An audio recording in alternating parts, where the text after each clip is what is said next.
boys and girls, it's Marci Chavalas and it's story time.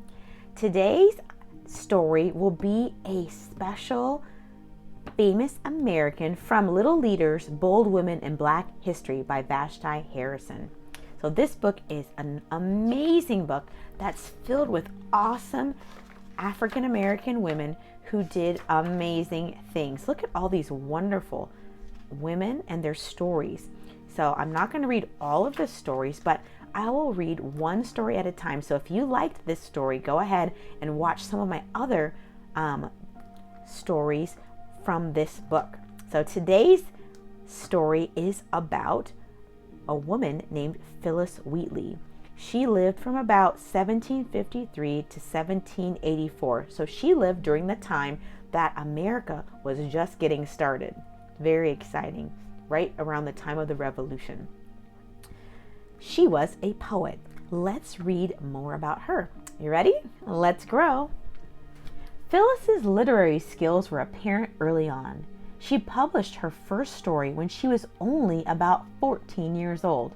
That's really cool, boys and girls. She was a published author at 14 years old. That's crazy. For anyone, this would be a major feat, but Phyllis was a slave, so it was truly unique. Her original name, date of birth, and exact birthplace are all unknown. When she was only 8 years old, she was taken from her home in Africa and sold to a trader, then transported across the Atlantic to Boston, Massachusetts, aboard a ship named the Phyllis. She was then resold to a man named John Wheatley, who purchased her to be a personal servant to his wife. The Wheatleys soon recognized her intelligence and began to nurture it. They taught Phyllis everything from theology to mythology, an education that was rare for a woman and nearly unheard of for a woman of color. With the family's backing, she traveled to England to publish her first book, Poems on Various Subjects, Religious and Moral. She was the first African American woman poet ever to be published. Wow, what a feat. She corresponded with George Washington and the famous French writer and philosopher Voltaire, who called her a master of English verse. Boys and girls, she was talking to America's first president and a very, very, very famous French writer and philosopher that's still famous to this day. Her work was so powerful that abolitionists, people who wanted to get rid of slavery, used it as an example of the intelligence and promise of Black people. In 1767, she was emancipated. That means she was let free. Unfortunately, she struggled financially and lived in poverty for the rest of her life. Now, at that time, boys and girls, it was very hard to be a person of color. You couldn't just get a regular job.